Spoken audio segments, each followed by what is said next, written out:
Hello नमस्कार दोस्तों, मैं हूं आपका दोस्त और आपका भाई अमरदेव और स्वागत करता हूं आपका और हमारा इस प्यार से यूट्यूब चैनल इंदु शिक्षालय में।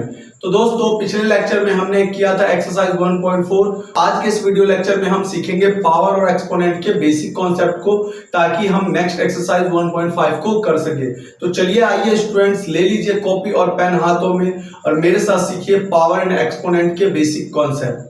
तो स्टूडेंट्स, इस वीडियो लेक्चर में मैं आपको सिखाने वाला हूं पावर और एक्सपोनेंट्स के कुछ फॉर्मूले और उससे रिलेटेड कुछ क्वेश्चन। मैं कुछ फॉर्मूलाज आपको लिखवाऊंगा और सभी फॉर्मूलाज पर आपको कुछ एग्जांपल्स दूंगा, ताकि आपको वो फॉर्मूला सही से क्लियर हो पाए। तो चलिए स्टूडेंट्स, शुरू करते हैं हमारे आज के वीडियो लेक्चर को और सीखते हैं पावर एक्सपोनेंट का बेसिक कॉन्सेप्ट। तो चलिए स्टूडेंट्स, मैं लिखवाना शुरू करता हूं आपको फॉर्मूलाज। आइए देखिए स्टूडेंट्स, इसे आपने इनमें से कुछ फॉर्मूलाज जो है बचपन में भी सीखा होगा। फॉर्मूलाज लिखवाने से पहले मैं आपको कुछ बेसिक चीजें बता देता हूं। जैसे ध्यान दीजिए, यदि मैंने कभी भी या आपने कुछ इस तरीके से लिखा है, तो ये नीचे वाले फॉर्म को हम कहते हैं बेस, और ये ऊपर जो दिख रहा है आपको m, इसको कहा जाता है एक्सपोनेंट। ठीक है स्टूडेंट्स, ये बेस है हमारा, ये हमारा एक्सपोनेंट है, और ये जो पूरा सिस्टम है a की power m, a raise to power m, इस पूरे सिस्टम को कहा जाता है पावर। तो ध्यान दीजिए स्टूडेंट्स, मैंने आपको बेस बताया है, पावर बताया है और एक्सपोनेंट बताया है। मैं आपको एग्जांपल देके बताता हूँ। ध्यान दीजिए, जैसे कि मैंने यहाँ लिखा है 2 रेज़ टू पावर 3, तो ध्यान दीजिए ये 2 बेस है, ये 3 एक्सपोनेंट है, और ये जो पूरा सिस्टम है 2 रेज़ टू पावर 3, ये पूरा हमारा पावर है। इसका मतलब ये हुआ एक्सपोनेंट केवल एक न्यूमेरिक वैल्यू है, जो कि कितनी दिख रही है यहाँ पे आपको 3, ये हमारा एक्सपोनेंट है। जबकि पावर क्या होता है कि इस सिस्टम को यदि हम सॉल्व करेंगे तो हमारा आंसर क्या आएगा। जैसे 2 to the 4, 4 to the 8, it means power is result, power एक परिणाम है, जबकि एक्सपोनेंट ये शो करता है कि किसी भी नंबर को कितने बार लिख के मल्टीप्लाई करना है। ठीक है स्टूडेंट्स, तो पावर और एक्सपोनेंट का डिफरेंस आप समझिए। देखिए स्टूडेंट्स, हमारा पहला फॉर्मूला है वो a की पावर m और a की पावर n। स्टूडेंट्स ध्यान दीजिए कि कभी भी आपका ये नीचे का बेस सेम हो और ये ऊपर की जो पावर्स हैं, ये अगर ये अलग हैं तो आप इसे लिख सकते हैं a की पावर m प्लस में n। ठीक है स्टूडेंट्स, दूसरा हमारा फॉर्मूला स्टूडेंट्स a की पावर m और डिवाइड में a की पावर m। यदि सेम ऐसा हो, बस यहाँ आपको मल्टीप्लाई की जगह ऐसे डिवाइड का साइन दिखाई दे, तो आप ऐसे इसे माइनस करेंगे। चलिए मैं आपको एग्जांपल दे देता हूँ यहाँ पर ही।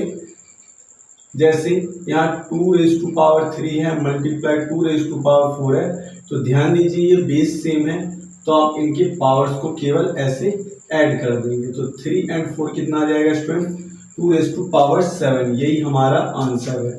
इसी तरीके से यदि मल्टीप्लाई की जगह पर आपको डिवाइड का साइन दिखता है कुछ इस तरीके से, 3 रेज़ टू पावर 7 और 3 रेज़ टू पावर 2, तो देखिए यहाँ पे डिवाइड का साइन है, आप इसे इस तरीके से माइनस कर देंगे, तो ये आ गया 3 रेज़ टू पावर 5, यही हमारा आंसर है। ठीक है स्टूडेंट्स, अब इसका मतलब क्या है कि आप इस 3 को 5 बार ऐसे लिख के मल्टीप्लाई कर देंगे तो आपका आंसर आ जाएगा। इसी तरीके से इसका 2 को यदि आप 7 टाइम्स लिखकर मल्टीप्लाई कर देंगे तो इसका आंसर आ जाएगा। ठीक है स्टूडेंट्स, देखिए कुछ और भी बेसिक फॉर्मूलाज हैं। यही वाला फॉर्मूला आपको कभी कभी ऐसे भी दिख सकता है, a raise to power m, a raise to power n। ध्यान दीजिए कि ये दोनों एक ही है, तब भी आप इसे इसी तरीके से करेंगे। ठीक है स्टूडेंट्स, यानी 2 raise to power 7 and 2 raise to power 3, तो आप सीधा इसे लिख सकते हैं 2 raise to power 5 minus 3, it means 2 की पावर 4। हमारा फोर्थ फॉर्मूला है स्टूडेंट्स a की पावर m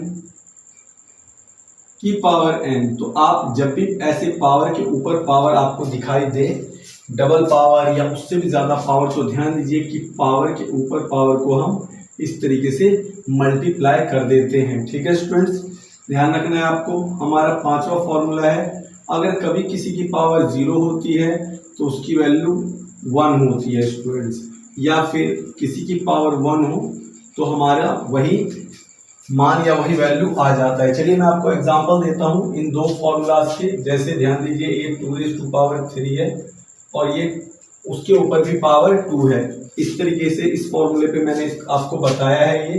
तो ये पावर के ऊपर भी पावर है, तो आप इसको मल्टीप्लाई कर देंगे, 3 × 2, तो आपका ये आंसर आ गया 3 × 2 6, 2⁻6। अगर कभी भी आपको किसी भी नंबर की पावर 0 दिखाई देती है तो उसकी वैल्यू जो है उसकी वैल्यू 1 होती है। ठीक है स्टूडेंट्स, ध्यान दीजिए, मैंने यहाँ लिखा है 2 की पावर 0, ये 1 है। मैंने लिखा है 5⁻0, इसकी वैल्यू है 1, इसकी वैल्यू भी 1 है। यदि मैंने लिखा है 1000 की पावर 0, इसकी वैल्यू भी 1 है। ठीक है स्टूडेंट्स, इसी तरीके से यदि किसी की पावर 1 होती है तो उसका आंसर वही नंबर होता है। स्टूडेंट्स देखिए, मैंने यहाँ लिखा है 10,000 की पावर 1, तो हमारे यहाँ पर ये 10,000 ही आ गया। ठीक है स्टूडेंट्स, तो चलिए 6th फॉर्मूला देखते हैं। अब मानकर चलिए कभी भी आपको इस तरीके से दे रखा है कि पावर m a/b, तो आप इसको सॉल्व करके इस तरीके से अलग अलग लिख सकते हैं स्टूडेंट्स। ठीक है, आगे देखिए 7, और अगर मानकर चलिए यही वैल्यू यदि माइनस में दी होती कुछ इस तरीके से, तो ध्यान दीजिए आप b को ऊपर लिखेंगे और a को नीचे लिखेंगे, या फिर मैं यूँ कहूँ b/a की पावर आप b/a की पावर आप m लिख सकते हैं। जैसे स्टूडेंट्स मैं दोनों का एग्जांपल देना चाहता हूँ आपको।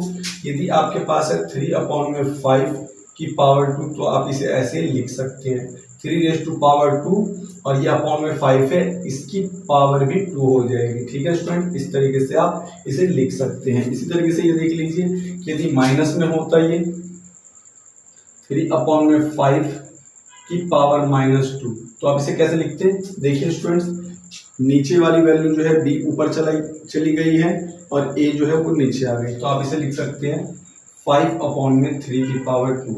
आप चाहे तो इसे और सॉल्व कर सकते हैं। 3 की पावर 2 क्या होता है स्टूडेंट्स? 9, और 5 की पावर 2 25। इसी तरीके से इसमें भी 25 और यहाँ 9। ठीक है स्टूडेंट्स, आपको समझ आ रहा होगा।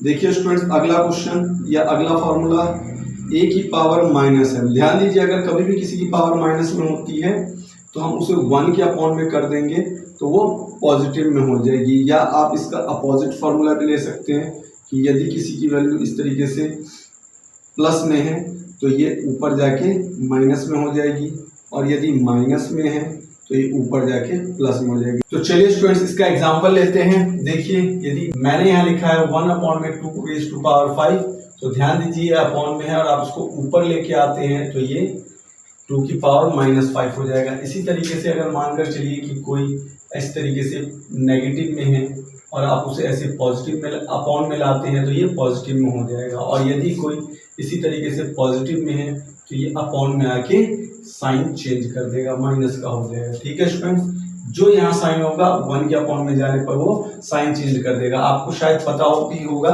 इस चीज को रेसिप्रोकल भी कहा जाता है। ठीक है स्टूडेंट्स, इसी तरीके से ये देखिए, यदि कोई चीज अपॉन में इस तरीके से माइनस में है तो ये ऊपर जाके इस तरीके से प्लस में भी हो जाती है। ठीक है स्टूडेंट्स, अभी तक हमने 9 फॉर्मूलाज लिख लिया है और अब हमारा 10वां फॉर्मूला होगा। तो ध्यान दीजिए स्टूडेंट्स, हम 10वां फॉर्मूला लिख रहे हैं। मानकर चलिए कि अगर आपको इस तरीके से दिया है कि बेस अलग अलग है और पावर दोनों सेम है, तो आप इसको क्या करेंगे, दोनों को मल्टीप्लाई करके पावर एक बार लगा सकते हैं। और इसी तरीके से डिवाइड का भी फॉर्मूला हो जाएगा स्टूडेंट्स, a⁻m b⁻m, बीच में डिवाइड का साइन है, तो आप इसे कुछ इस तरीके से लिख सकते हैं a/b की पावर m। ध्यान दीजिए, मैं आपको बताता हूँ, जैसे 2⁻³ और 3⁻3। ध्यान दीजिए, यहाँ पावर सेम है और यहाँ ये बेस अलग अलग है, तो आप इसे डायरेक्ट लिख सकते हैं 2 × 3 की पावर 3। इट मीन्स 2 3 या 6 की पावर 3। ठीक है स्टूडेंट्स, इसी तरीके से यदि यह आपको डिवाइड में नजर आता है कुछ इस तरीके से, तो आप इसे लिख सकते हैं 3/2। इस तरीके से देखिए, और की पावर 3 है तो आप यहाँ 3 लगा सकते हैं। अब आप इसे 3 बार या 3 टाइम्स मल्टीप्लाई कर देंगे तो आपका आंसर आ जाएगा 3 3 जा 9, 9 3 जा 27। 2 2 जा 4, 4 2 जा 8। ठीक है स्टूडेंट्स, चलिए आगे बढ़िए। 12th फॉर्मूला हमारा, मानकर चलिए कभी भी अगर कोई नंबर इस तरीके से रूट में दिया है तो उसकी पावर उसकी वैल्यू जो है वो हाफ होती है। देखिए स्टूडेंट, मैं यहाँ लिखता हूँ √2, तो इट मीन्स 2⁻1/2। मैं यहाँ लिखता हूँ √3, इट मीन्स 3⁻1/2। ठीक है स्टूडेंट्स, ये आपको ध्यान रखना है। मैंने इससे पहले आपको बताया यदि पावर 0 है तो उसकी वैल्यू 1 होती है, 1 होती है तो अगर किसी की पावर 1 है तो वही नंबर आ जाएगा, और यदि कोई रूट में है तो उसकी पावर आ जाएगी हाफ। ठीक है स्टूडेंट्स, ये आपको ध्यान रखना है। ठीक है, तो देखिए स्टूडेंट्स, हमारा जो 13th फॉर्मूला है वो ये है कि यदि कोई नंबर आपको ऐसे रूट में दिया हुआ है और यहाँ बाहर n दिया हुआ है तो आप इसे लिख सकते हैं a⁻1/n। इट मीन्स कि यदि आपको कुछ इस तरीके से दिया है 2 और यहाँ दिया हुआ है 3, तो आप इसे लिख देंगे 2/1/3। ये जो पावर है वो यहाँ 3 के फॉर्म में बन गया। या फिर मान के चलिए कोई और नंबर जैसे 5 और यहाँ आपको दे रखा है 2, तो आप इसे लिख सकते हैं 5⁻1/2। ठीक है स्टूडेंट्स, इसी तरीके से एक और भी फॉर्मूला होता है सिमिलर। मानकर चलिए यहाँ पर है a⁻m और ये बाहर n है, तो इस बार क्या हो जाएगा m/n। ठीक है स्टूडेंट्स, यहाँ कुछ नहीं था, 1 था तो हम यहाँ 1 मान के चल रहे थे, 1/n। यहाँ m है तो m/n। इस तरीके से मान के चलिए मैंने लिखा 5, 2 और यहाँ लिखा 3, तो आप इसे लिख सकते हैं 5⁻2/3। इसी तरीके से आपके पास लिखा हुआ है 7⁻2, यहाँ 3, तो आप इसे लिख सकते हैं 7⁻2/3। ठीक है स्टूडेंट्स, और 15th फॉर्मूला जो है हमारा स्टूडेंट्स, ऐसे मानकर चलिए कि a × b⁻m है, तो आप इसे ब्रेक डाउन करके a⁻m एंड b⁻m लिख सकते हैं। और यदि मानकर चलिए ये a⁻m एंड b⁻1 दे रखा है, तो आप इसे सॉल्व करके a/b⁻m लिख सकते हैं। जैसे मैं ऐसे कह रहा हूँ स्टूडेंट, ध्यान दीजिए, मैंने यहाँ लिखा 5 × 2⁻3, तो आप इसे ऐसे लिख सकते हैं 5⁻3 × 2⁻3। इसी तरीके से इस पर ध्यान दीजिए, मैं इसका एग्जांपल आपको देता हूँ। यदि आपको दिया हुआ है 2⁻3, 5⁻3, यदि इनके पावर सेम है तो आप डायरेक्ट 2/5⁻3 लिख सकते हैं। ठीक है स्टूडेंट्स, तो इस तरीके से कुछ और भी फॉर्मूले यदि आप बनाना चाहें तो शायद बन जाए, लेकिन मैक्सिमम फॉर्मूले मैंने यहाँ पर बना दिए हैं पावर एंड एक्सपोनेंट के। इनको देखकर, इनको सीखकर आप पावर एंड एक्सपोनेंट के बड़े से बड़े क्वेश्चन को सॉल्व कर सकते हैं। बस आपको इन फॉर्मूले को सही तरीके से यूज करना आना चाहिए। ठीक है स्टूडेंट्स, मैं आशा करता हूँ कि आपको ये सभी फॉर्मूले और इन पर रिलेटेड जो बेस्ड मैंने एग्जांपल्स बताए हैं आपको, ये सभी आपको सही तरीके से समझ में आए होंगे। ठीक है स्टूडेंट्स, तो चलिए मैं आपको 1-2 क्वेश्चन करके बताता हूँ इस पर, ताकि आपको ये और भी अच्छे से समझ में आ सके। ठीक है स्टूडेंट्स, वैसे ये कोई नया टॉपिक नहीं है, इसे आपने 7th और 8th में भी सीखा होगा, फिर भी एक बार मैं आपको कुछ क्वेश्चन करवा देता हूँ जिससे आपको थोड़ा सा ये कॉन्सेप्ट जो है वो क्लियर हो जाएगा। ठीक है स्टूडेंट्स, तो चलिए आइए सॉल्व करते हैं कुछ क्वेश्चंस को। तो स्टूडेंट्स, अभी हमने सीखा एक पावर एंड एक्सपोनेंट के कुछ फॉर्मूलाज और उन पर कुछ एग्जांपल, जिसकी सहायता से आपको पावर एंड एक्सपोनेंट के कुछ क्वेश्चन और उनके फॉर्मूला जरूर समझ में आए होंगे। तो स्टूडेंट्स चलिए उन पर करते हैं कुछ सवाल, ताकि आपको और भी पावर एंड एक्सपोनेंट के कुछ कॉन्सेप्ट अच्छे से पता चल जाए। स्टूडेंट्स चलिए देखिए, मैंने यहाँ लिखा है 2⁻3 एंड 2⁻3 और यहाँ मल्टीप्लाई में 8। तो स्टूडेंट्स आपको पता है, मैंने आपको कहा था कि यदि बेस सेम हो तो आप उनके पावर्स को सम कर देंगे। तो चलिए कर दीजिए 2⁻3 + 3 मल्टीप्लाई में 8। क्या स्टूडेंट्स इस 8 को भी पावर में चेंज किया जा सकता है? बिल्कुल किया जा सकता है। ये देखिए, तो हम इसे लिख सकते हैं 2⁻3। पहले इसको आप सम कर दीजिए, 2⁻3 एंड 3 ये 6 मल्टीप्लाई में 2⁻3। देखिए स्टूडेंट्स अभी भी बेस सेम है, तो आप इनके पावर को ऐड कर सकते हैं। तो 6 + 3, क्योंकि अभी मैंने आपको फॉर्मूला लिखवाया था a⁻m, a⁻n जब भी हो तो ये a⁻m+n हो जाता है। ठीक है स्टूडेंट्स, तो देखिए नेक्स्ट क्वेश्चन, अभी आपको बताया गया था यदि किसी की पावर 0 हो तो उसकी वैल्यू कितनी होती है? 1। तो स्टूडेंट्स इसकी वैल्यू कितनी होगी? 1 प्लस में इसकी भी पावर 0 है स्टूडेंट्स, इसकी वैल्यू 1 मल्टीप्लाई में क्या है 2/4। 1 और 1 ऐड करके कितना हो जाएगा स्टूडेंट्स 2 मल्टीप्लाई में 2 अपॉन में 4 2 2 जा 4 अपॉन में 4 4 1 जा 4 से 4 कैंसिल तो इस क्वेश्चन का आंसर हमारा आ गया 1। ठीक है स्टूडेंट्स ये देखिए 5 अपॉन में 3 रेज टू पावर माइनस 2 और अभी मैंने आपको बताया था यदि आप किसी की वैल्यू माइनस में है किसी की पावर माइनस में है इस तरीके से तो आप उसको ऊपर लाएंगे तो वो प्लस में हो जाएगा। तो आप ले आइए 5 एज इट इज है और ये ऊपर आ जाएगा मल्टीप्लाई में तो ये हो गया प्लस में। तो आप इसे कैसे लिख सकते हैं 5 3 रेज टू पावर 2 है तो आप इसको लिख सकते हैं 3 मल्टीप्लाई 3 3 3 जा 9 9 5 जा 45। ठीक है स्टूडेंट्स तो देखा आपने 3 क्वेश्चन मैंने आपको समझा दिए हैं पावर एंड एक्सपोनेंट के तो आपको ये समझ में आ गए होंगे अच्छे से और फॉर्मूले का सही तरीके से यूज आपको पता लग रहा होगा। तीनों सवाल में स्टूडेंट्स 3 अलग अलग फॉर्मूले हमारे यूज हुए हैं ये देखिए। चलिए अभी कुछ और भी क्वेश्चन बचे हैं इनमें भी कुछ नए फॉर्मूलाज यूज हो जाएंगे तो शायद आपको कुछ और समझ में आ जाए।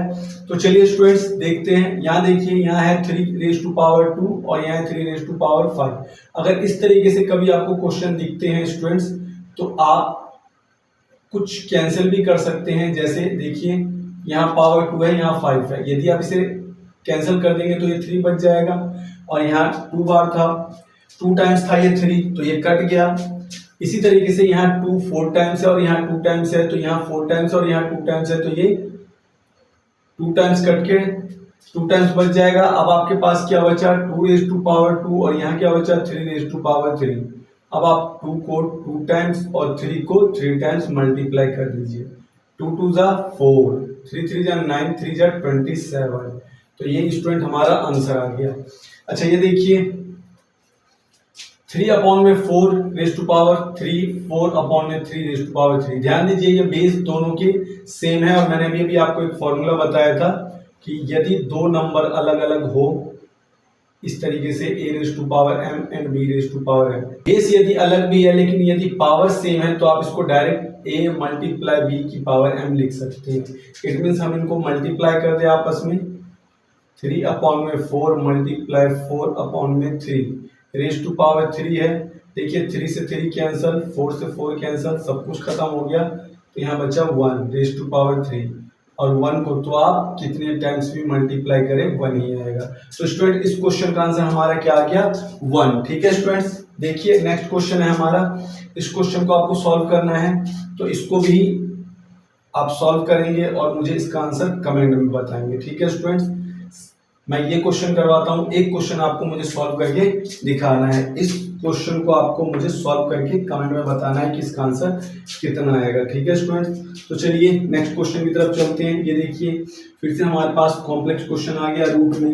रूट स्टूडेंट्स एक ऐसा कॉन्सेप्ट है जिसको देखते ही बच्चे डरने लग जाते हैं पर आपको डरने की जरूरत नहीं है क्योंकि मैंने रूट से related operation of roots rationalization multiplication division हर चीज आपको सिखा दिया है। साथ ही इसका फॉर्मूला मैंने इसी वीडियो लेक्चर में आपको बताया था। ध्यान दीजिए मैंने भी अभी आपको बताया है a रेज टू पावर यहाँ कुछ भी हो तो आप उसे इस तरीके से लिख सकते हैं या फिर यदि यहाँ पर कुछ n है यहाँ पे m है तो भी आप इसे n अपॉन में m लिख सकते हैं। तो चलिए स्टूडेंट लिखते हैं ये हो गया हमारा 2 रेज टू पावर 2 अपॉन में 3 और इसी तरीके से यहाँ हो गया हमारा 2 रेज टू पावर 1 अपॉन में 4।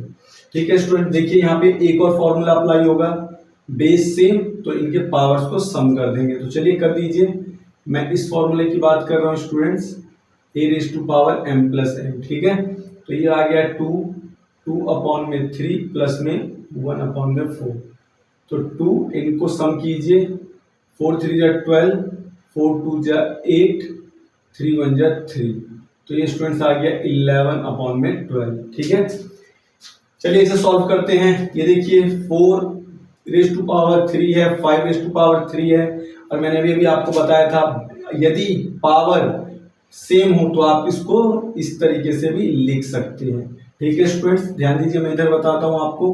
मैंने आपको बताया था a raise to power m b raise to power m है तो डायरेक्ट आप इसे a अपॉन में b raise to power m लिख सकते हैं। ठीक है स्टूडेंट यहाँ देखिए ये क्या है 3 रेज टू पावर 0 और इसकी वैल्यू आपको पता है 1 होती है। किसी की पावर 0 की वैल्यू 1 होती है। ये 4 है मल्टीप्लाई में 1 अपॉन में ये क्या है 64। क्या हम इसे पावर में चेंज कर सकते हैं जी हाँ स्टूडेंट्स, 4⁻3। चलिए और सॉल्व कीजिए। हमने इसे ऐसे कर दिया था पर अब इसकी ऐसी ज़रूरत है, तो आप इसे सॉल्व कीजिए। 4 and 1 5 इंटू में 1/में 4⁻3 4⁻3 4�3 कैंसल, 5 से ये भी कैंसल, तो यहाँ 2 टाइम्स बच जाएगा 5, तो ये बचा 1/में 5⁻2 और ये आ जाएगा 1/में 25। ठीक है स्टूडेंट्स, चलिए हम अपना लास्ट क्वेश्चन करते हैं। ये भी थोड़ा कॉम्प्लेक्स आपको दिख रहा होगा, तो चलिए मैं बताता हूँ ऐसे कॉम्प्लेक्स क्वेश्चन को कैसे सॉल्व करते हैं। ध्यान दीजिए कि यहाँ माइनस पावर है और मैंने आपको माइनस हटाने का क्या तरीका बताया था अभी कि यदि कोई चीज़ माइनस में हो इस तरीके से तो आप उसको पलट सकते हैं इस तरीके से और वो पॉजिटिव हो जाएगी। इट मीन्स आप इसको डायरेक्ट लिख सकते हैं 36/25 और ये पावर प्लस में हो गया स्टूडेंट्स, कुछ इस तरीके से। ठीक है, बाकी आप एज इट इज लिख दीजिए 3/2। आगे देखिए, अगर ये हाफ है तो हम इसे रूट मान सकते हैं, क्योंकि मैंने अभी भी आपको बताया था हाफ का मतलब होता है √8, तो आप इसको लिख सकते हैं √ में 36/25 ठीक है स्टूडेंट्स, अब आपको पता है 36 का स्क्वायर रूट कितना होता है 6, 25 का स्क्वायर रूट कितना होता है 5, कितनी है 3/2, तो यही हमारा आंसर है। आप चाहे तो इसे इस फॉर्म में भी लिख सकते हैं √ क्या है स्टूडेंट्स यहाँ पे 3 एंड यहाँ 2, तो ये स्टूडेंट्स हमारा फाइनल आंसर है। ठीक है स्टूडेंट्स, तो देखा आपने किस तरीके से हमने पावर एंड एक्सपोनेंट के कुछ क्वेश्चन को सॉल्व किया उसके एग्जांपल और उसके फॉर्मूले की सहायता से। तो स्टूडेंट्स मैं आपको जाने से पहले कुछ होमवर्क दे देता हूं ताकि आप भी पावर एंड एक्सपोनेंट को अच्छे से समझ सके। ठीक है स्टूडेंट्स, चलिए होमवर्क लिख लीजिए। तो चलिए स्टूडेंट्स आप अपना होमवर्क लिख लीजिए। यहाँ मैंने कुछ क्वेश्चन लिखे हैं पावर एंड एक्सपोनेंट के, 5 क्वेश्चन लिखे हुए हैं। आप इन्हें सॉल्व कीजिए और बताइए कि क्या आपके पावर एंड एक्सपोनेंट के जो बेसिक कॉन्सेप्ट है वो क्लियर हुए। मैं चलता हूं और लेकर आऊंगा इस चैप्टर का लास्ट एक्सरसाइज जो कि पावर एंड एक्सपोनेंट के बेस पर ही है और आप उसे अच्छे से सीखना। तो चलिए students, good night and bye.